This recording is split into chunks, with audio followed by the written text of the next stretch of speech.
Good evening.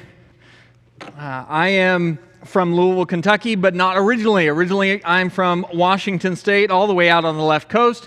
And moving to this part of the country has been a blessing for our family. My family is big.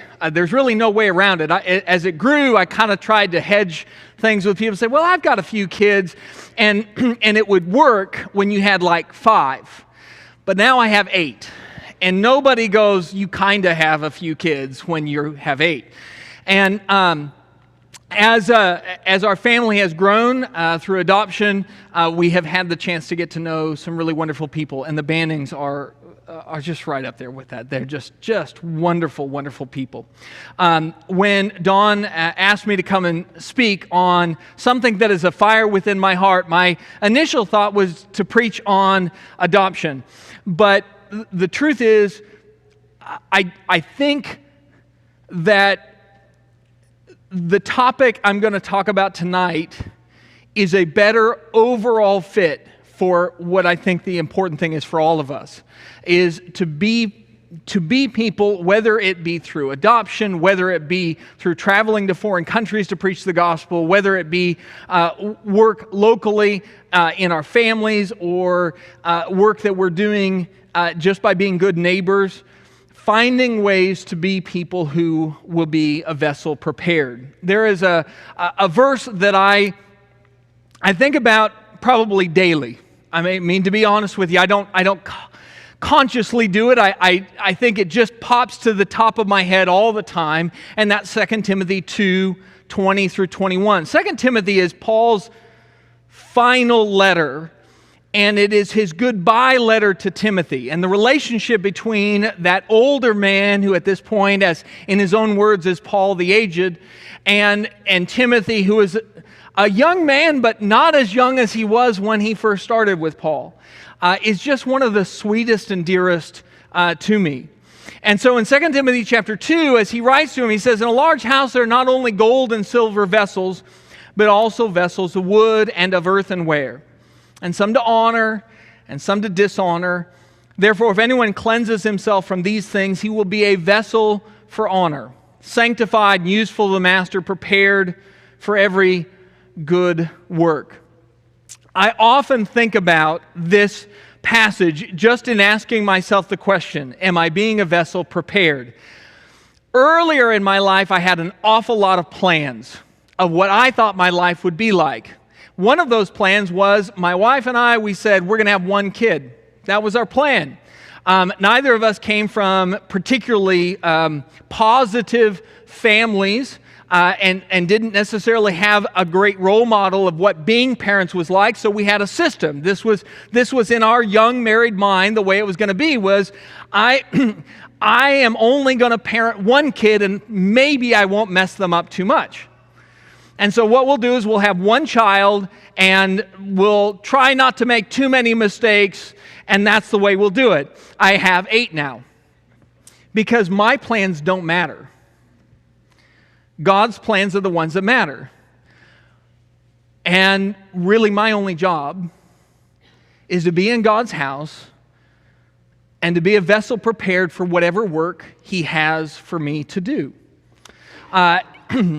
When I left Louisville this morning, I had to make the decision that I make every single time I travel. Will I or will I not bring my mug? I have a stainless steel Yeti mug that my brother gave me for the holidays as a present one time, and it is my favorite mug. It keeps the coffee hot, and if you knew me really well, you would understand that I drink an awful lot of coffee, an amount that is not appropriate to say out loud, okay? And so this thing is beat up, and it's battered, and it almost all times probably could use a good cleaning, to be honest with you. But I always drink coffee out of it. But then when I go on vacation, I have to make a decision. Do I take it with me because I want that familiarity? But there's a risk if I leave and travel that I lose it. And so here, short enough trip, I said I'll leave it at home. And so I drank coffee out of a paper cup like a hooligan. But that's what it means when you talk about a vessel of honor. A vessel of honor is not necessarily any particular thing that it's necessarily made of. It's the thing is that the vessel itself is something that the master of the home will reach for. When he needs something, when he's going about his day, that's a vessel that he will use. We are living in a time period that many of the groups that study religious patterns in America say we are looking at the great de-churching of America. That's what they call it, the great de-churching. What a lovely phrase, huh? And what they're saying is more and more young people, but not just young people, are no longer attending church. They are walking away from it. Now, what our tendency in our mind is to say, well, that means they are becoming atheists or not interested in spiritual things at all. And the data actually doesn't back that up. The statistics are somewhere between 1 to 2.5% of Americans are atheists. There's a very tiny percentage of America that just says, no God, no nothing, eh. Most people are in some form or another religious, but they're leaving church buildings. And one of the reasons that they are saying, I'm not telling you what I agree with, I'm just telling you this is what they're saying. One of the key things they're saying is that traditional Christianity, where you go to a church building on Sunday and worship, is too shallow for them. Church is boring. Church is not relevant. Now, I disagree with all of those things. I don't think that the church is not relevant. I think it very much is relevant. It's always been relevant, and it always will be relevant. It's the thing that Jesus died for. So it absolutely 100% is relevant. Nor do I think the church needs to be boring. I mean, I've given some boring sermons. Hopefully this will not be one of them, but it doesn't have to be that way. And the other mistake we make is when we say church is boring, what we typically mean is we're relegating church to what? It's just a service, a single event, not being the church. I believe that 2 Timothy 2 is God's answer to that. It is the answer of how to reach a generation that believes that the church is no longer relevant and it's boring and they're not interested in quote-unquote traditional Christianity, whatever that means to them to say that.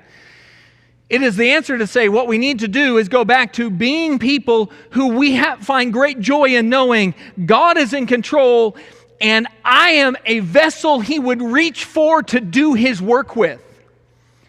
If I think of the church as I show up on Sunday, we sing a few songs, we hear a sermon, and then we go home and we go live our lives, then absolutely, that's exactly where the de-churching of America is happening.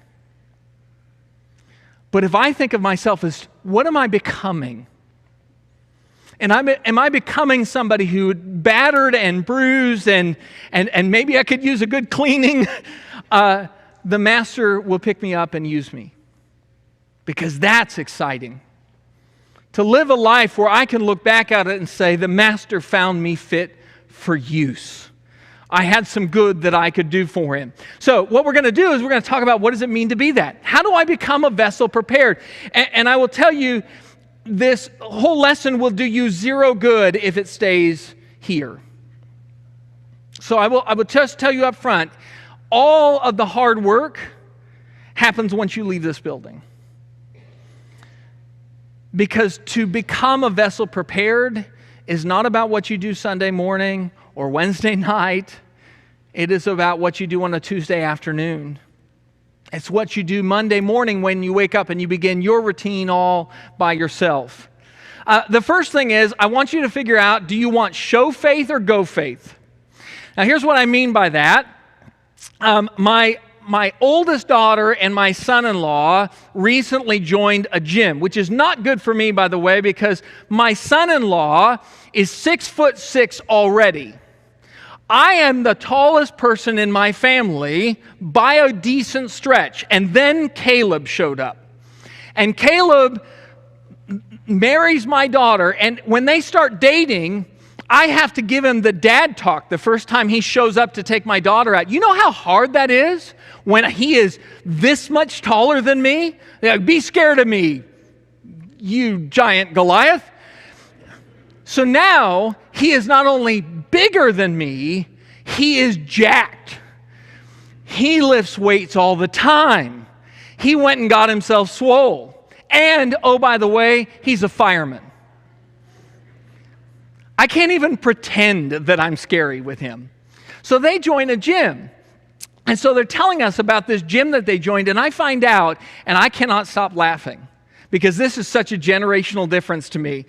I am of the Oregon Trail generation. Like, I grew up without all the electronics, and then eventually they came in. I can work technology as good as everybody else, but I also know life without it. And I don't take a selfie every minute because that's weird. And you can't prove differently to me. That's just the way it is. So when he told me at his gym, there's a section of the gym with posing mirrors. Now, we're not talking about the mirrors if you go to the gym where they help you to like keep your form right and everything. No. These are literally just so you can take selfies of yourself and post them on your Instagram account. Because at the gym he's at, they got show muscles. That's what they're about. They're about show muscles. The muscles that are the large groups that make you look really good. There's one thing that I have on my son-in-law as far as strength goes. He is big, he is strong, he cannot run a mile. And I run half marathons. So I can kick him and then run, and I'll be okay. I don't have show muscles. I have go muscles. That's all I got is go muscles. There's literally no show muscles. I want you to decide for yourself, do you want show faith or do you want go faith? Show faith is what Matthew 23 talks about. In Matthew 23, verses 25 through 27, Jesus says, "Woe to you, scribes and Pharisees, hypocrites, for you clean the outside of the cup and the plate, but inside they're full of greed and self-indulgence. You blind Pharisee, first clean the inside of the cup and the plate, that the outside also may be clean. Woe to you, scribes and Pharisees, hypocrites, for you are like whitewashed tombs, which outwardly appear beautiful, but within are full of dead people's bones and all uncleanness." If what we do is make a fixation on what we do Sunday morning only, do not misunderstand me. I'm going to pause for a second here so that you clearly understand what I mean by this. I am not saying what we do Sunday morning doesn't matter. I'm not saying that how we do it doesn't matter. It absolutely does. When we worship God, we must worship Him, as John 4:24 says, in spirit and in truth. So do not mistake me as this saying, hey, just forget about the rules and kneel at the cross. That's not what I'm saying. But what I'm saying is there was a group of people who all they did was fixate on how they looked in the public arena, and their name were the Pharisees and the scribes. And that's all they fixated on. They look good on Sunday morning, or in their case, Sabbath. If that is all we are, we have show muscles, but we do not have go muscles. We have a faith that looks good to everybody else, but inwardly is missing all the things that really matter. So what we have to do is the exact opposite. We need to start flexing some muscles that maybe you've not been doing. Now, some of you have been. But as a preacher, you get up here and I'm speaking to a whole bunch of different people and I have to speak in generics, right? So you get to decide this for yourself. All I can ever do is talk about it, show you the scriptures, and then you say, hey, this either applies to me or it doesn't. But my suspicion is that at least some of us, what we have done is we have gotten really good at making sure Sunday morning I'm there. Wednesday night, I'm there. I check all these boxes. I know all the words to the different songs. I know how to publicly pray. I know all those things.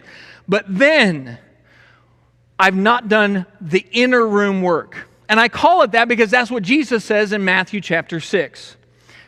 In Matthew chapter 6, he says, when you pray, what do?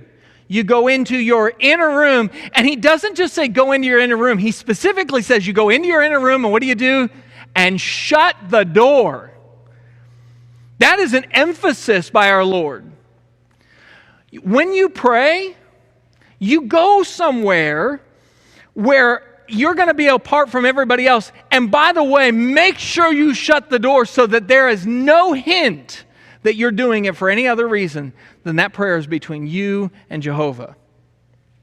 Now, there's a lot of different things that he talks about that are that way in his Sermon on the Mount. Because Matthew chapter 6, where he talks about prayer and praying in your inner room and shutting the door, it's in the context of a larger sermon. And in that sermon, he talks about not just prayer, but he also talks about giving without recognition. That's inner room work. When you get in the habit of giving, which does not even have to be, don't wait for it to be a large amount. Look, if every day you woke up and you said, I'm going to put $1 in my pocket that I'm going to find some way to help somebody with. Maybe I put it in a parking meter. But I'm going to do $1. Doesn't have to be much, but you start getting in the habit, I'm going to do it, and I'm going to make sure I do it in a way that I can't get credit. So the right hand doesn't know what the left hand is doing. It's inner room work. I'm going to force myself to give in a way that I can't get recognition, because there's a lot of times where you don't have that option. It's not that praying in a way that's public is bad, or giving in a way where it happens to be public is bad. But you've got to flex the muscle of doing it just because it's the right thing to do. So you worship alone sometimes. I don't have time to go into this in depth, but look up the word eremos. It's a Greek word, eremos, and it's the word for wilderness. And look up the amount of times at some point that Jesus went to the eremos. And sometimes the Bible translates that Jesus going to the wilderness, but I like the phrase, Jesus goes to the desolate place. And you will find that Jesus, as busy as he was, had time for the eremos. And he made time for it. And one of the beautiful things about Jesus' time in the eremos is we know that he goes and he prays, and he goes and he prays with his Father, sometimes all night. And do you know what he said in those prayers? I don't either. It's not recorded. You realize that? It had nothing to do with us. It had to do with him and his Father. I want you to work on inner traits, things like squashing anger or lust. I want you to begin to watch your words and use discretion. By the way, when you use discretion, which is a powerful thing that Proverbs talks a lot about, do you know what? Nobody knows that you were being discreet. Because if they know you were being discreet, it wasn't discreet. If you are in a conversation with somebody, you go, oh, well, I probably shouldn't tell you. You're not being discreet. Do you know how you talk when there's something you probably shouldn't tell somebody? You just don't say it. These are inner room traits. When you begin to work on those things, what starts to happen is that you start to get go faith. The kind of faith that isn't about Sunday morning only anymore, but it's about who you are all the time. The other thing I want you to do is if you're going to be a vessel prepared, I want you to stop overfilling the vessel yourself.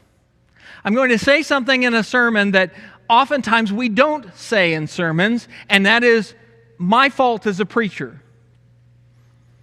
Oftentimes I think that the sense that we get when we hear sermons is that I need to be doing more. And no matter what I'm doing, it's never, ever enough. And so we get in a rat race of trying to do the most we possibly can at any given moment, which is not what I see in the Bible. Prepared. When the Bible says that you're to be a vessel prepared, prepared means anticipatory or ready. When I was younger, like in elementary school, I played baseball because my parents made me. That's the only reason I played.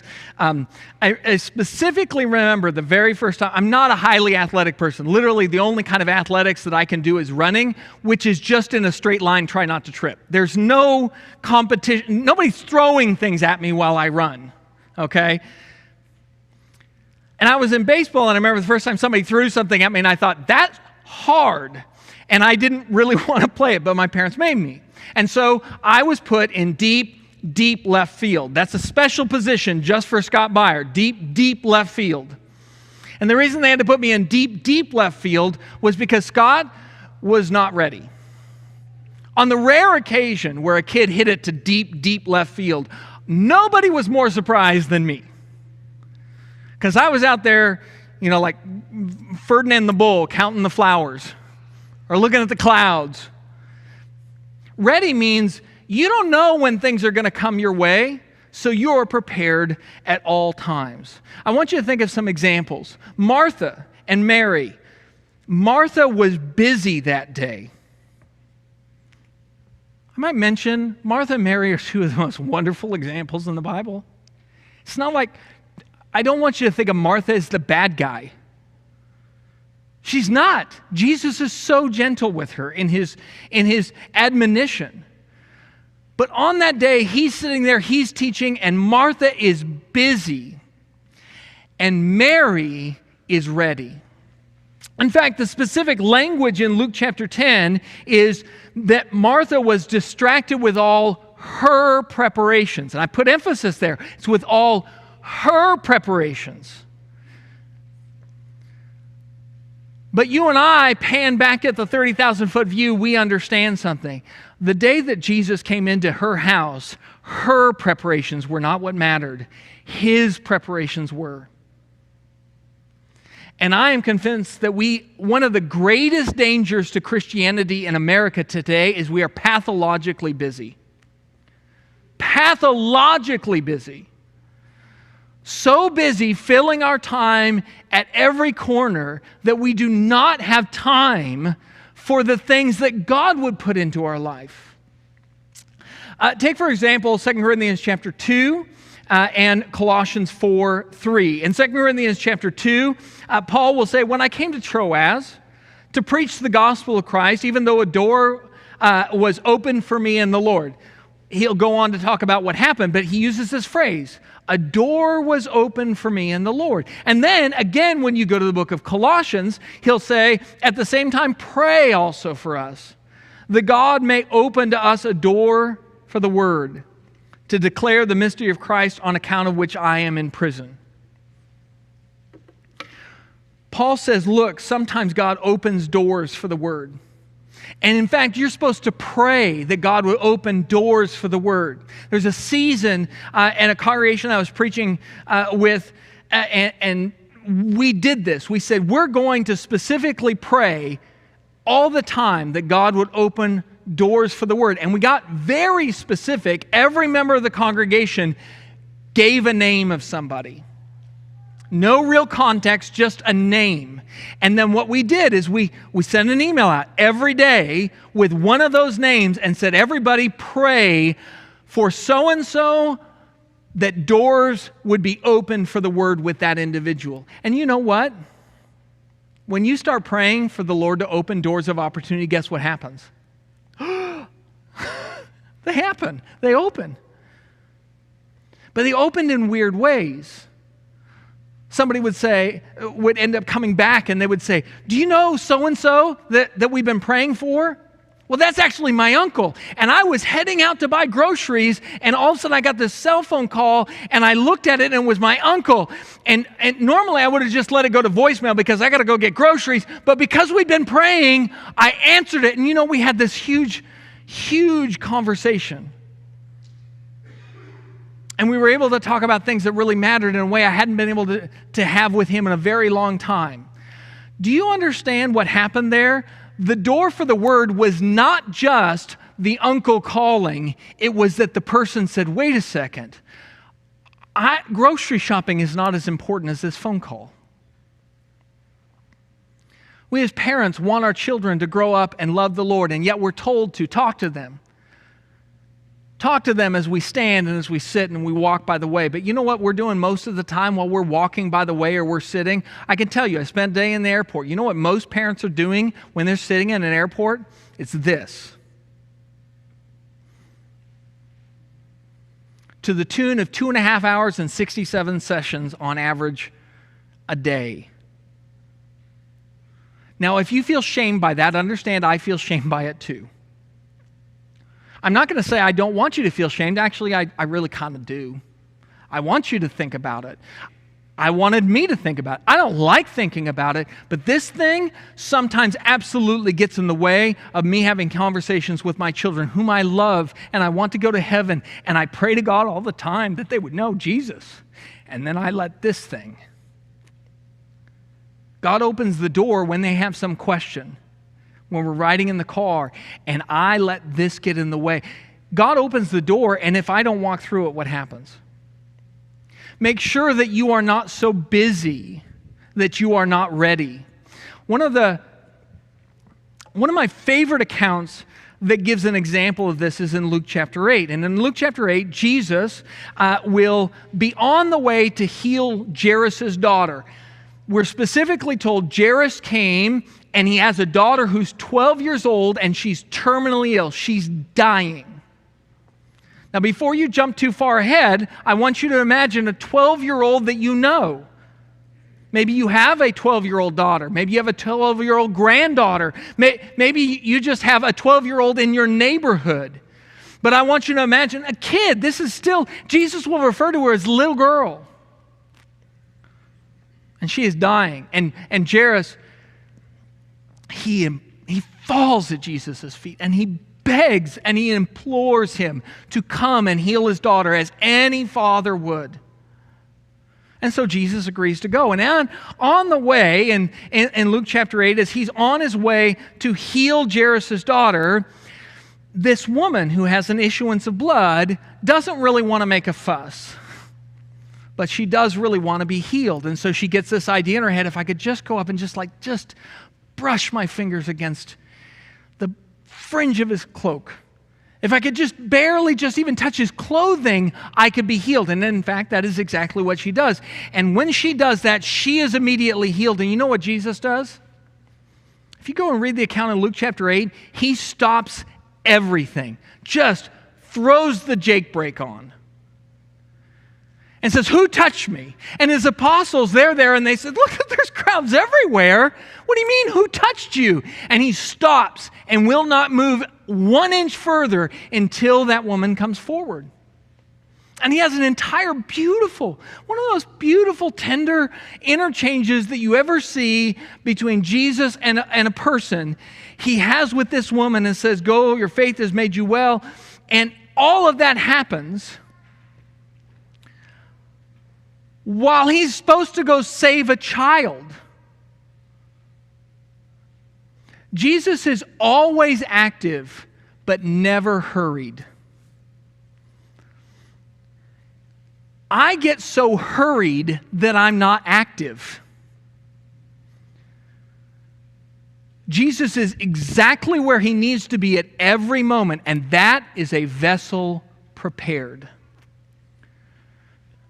Build some margins into your life. I actually want you to do the opposite of what maybe you hear from the pulpit all the time. And this is no statement about Don or Jonathan. I just think we hear this from preachers. I hear it from preaching, even when I listen to myself, that it's like more. No, be ready. Do the inner work, become the kind of person you ought to be, and then I want you to build some margins in your life so you're not pathologically busy, so that you just never know when that door is going to be cracked open and you could do something with it with eternal implications. I want you to be active, but I do not want you to be hurried in life. The other thing I want you to do is I want you to do the advance work. When you go back to 2 Timothy chapter 2 in 20 and 21, where he talks about being a vessel of honor that is prepared, that word prepared is the same word that is used for the custom of the day of if a king was going to travel somewhere, you always sent people in advance to make sure that the roads were passable. So they'd move whatever garbage is out of the way, make sure the king could travel through a clear path. It's what we would call advance work. There's been a pretty big conversation in the political sphere in the past week about the assassination attempt on Trump. Do not worry, I'm not really interested in getting into the politics of that right now, but the conversation was somebody shot at somebody while being on a roof that seemed to be too close for somebody to be able to be with a rifle. And the question is, who was doing the advance work? That's what it means to be prepared. Somebody shows up early and makes sure everything's the way it ought to be. Somebody shows up early and pulls the trees out of the path so that when the king is ready to go, he just can go. What I want you to do with your life is I want you to say, okay, I do not know what it is that the Lord is going to want from me. I don't know that. I don't necessarily have an idea of what way my life will be used. And if you're not sure about that, go ask somebody who is in their 80s and ask them, has your life turned out the way you thought it was? And when they're done laughing, they will tell you, no, it did not turn out the way I had it planned in my 20s. So you really can't plan your life out. That's the mistake we make, is I'm going to plot the path. You can't do that part. What you can do is do the advance work so that if God wants to use me this way, I'm ready. One of the things that I tell young men in our congregation is you really should know how to lead a song. I'm not a song leader. Well, one, you don't know that. But you should learn how to lead a song. And they say, well, you don't lead songs. And it's like, yes, that's true. There are many men in the congregation who are better at it than me, and they like doing it more than me. So I do not lead songs. But every once in a while, I end up at a small country congregation, and I look around, and there's one man. Oh, okay. So guess what I'm doing today? I'm leading songs. And you may find some time in your life where you're going to be somewhere where you need to do something, and you might want to have led a song before you run into that day. The advance work that God wants us to do in our life can fill a whole lot of different areas. Because in Ephesians chapter 2, verse 10, he says, we are his workmanship, created in Christ Jesus for good works, which God prepared beforehand so that we would walk in them. So I want you to think of it this way. God has prepared some good works he'd like you to do with your life, and you may not know what those are yet. But when those opportunities show up, you better be ready. So I'm going to give you some examples of some things that you could do. I will start with adoption, because that is near and dear to my heart. And I have people who call me all the time and they say, we would love to adopt. And I say, okay, first thing I will tell you to do, if you call me and you say, we would love to adopt someday, we would just love to do that. James 1:27 says, caring for the widow and the fatherless is God's work. It's pure and undefiled religion. I'm like, I'm on board with you with that. I absolutely want you to adopt too. Get a home study. Now, a home study is basically your license in America to adopt. You cannot adopt without a home study. It'll cost you anywhere from $1,000 to $2,000. You have to have a social worker come into your house and ask you awkward questions. And you're going to have to go get fingerprinted and do paperwork, which is everybody's favorite thing to do, right? At one point in the adoption process, our oldest daughter said, I just want a baby, not paperwork. That's a literal quote we had on our fridge for years. But here's the thing. If you're serious about adoption and caring for the widow and the orphan, and you think, I'd really love to do that because God wants us to care for the fatherless, guess what you're going to need to do? You're going to have a home study. And that's exactly how I know whether families are serious or not. I tell them to do that, and some do, and some don't. And the ones that are serious were the ones who went and did it because it's the advance work. You know you're going to have to do that. Well, what comes next? I don't know. That story is different every single time. I'd really love to go and preach in a foreign country someday. Or I'd like to go and we had a young lady from our congregation go over to the Philippines and help with a VBS there. And she taught little kids. And I have people say, oh, I'd love to do what Summer did. I'd just love to do what she did. Okay, guess what? Go get your passport. You serious? Go get your passport. Well, what do you got to do to that? I'm pretty sure you can figure it out. You see, oftentimes what we say is, I wish I could, but what we don't mean it until we start doing things. You want to be a shepherd someday, men? Start cultivating those traits now. You don't just wake up one day and go, oh, today's the day. I literally just did the tie thing, not wearing a tie. It's a process. You want to marry a godly spouse someday, which God is so pleased with. I am convinced that godly families, they are God's greatest line of defense against the devil. The devil hates godly families. So marry a godly man or a godly woman. And guess how you do that? You do the work yourself. You think some godly woman's going to want to marry you, you reprobate? You fix you first. It's like, I'll just marry a really good woman and she'll fix me. No, she won't. You know what I tell my daughters? Do not marry somebody you have to fix. Marry somebody who's going to help you get to heaven. And then you make sure you help him get there. You do the work. You do the work early, you do it often, and you make sure that you are the kind of person that is prepared to do more of that. If you want to give, you look at, oh, I'd love to help give. Well, then guess what? Get your finances in order. I know this is another thing we don't talk about for the pulpit that often, but I'll tell you what, it's really hard to be giving financially when you don't budget. God calls us to be good stewards. These are things you have to consider. And then the last thing I want you to do is I want you to be a tool, which is, I say that tongue-in-cheek because typically when somebody says you're a tool, they don't mean anything good by it. But I want you to be a tool. In 2 Corinthians chapter 4, verse 7, we have this treasure in earthen vessels, so the surpassing greatness of the power will be of God and not from ourselves. To be a vessel prepared means it's never about you. If you pick up a cup with some liquid in it and you go to drink it, what do you care about? Do you care about the cup or do you care about the liquid in it? Even when Jesus institutes the Lord's Supper, he says, take this cup and drink. Is he talking about the cup? Does he want you to kind of gnaw on that?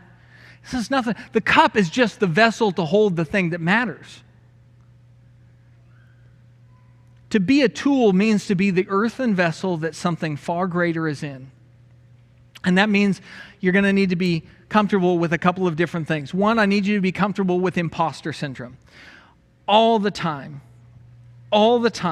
people will say, I just don't feel like I'm the right guy to talk to my neighbor. I don't feel like I know enough. Or I don't feel that, ask somebody to give a sermon or ask somebody to help somebody else or even to make a meal. It's like, I've not been cooking long enough. I'm not going to make a meal for somebody. I just don't think I'm the right one for it. Look, you will always feel like an imposter because it's never meant to be about you. And then the other thing I want you to do is, just like all tools, you will get treated roughly, but you don't quit.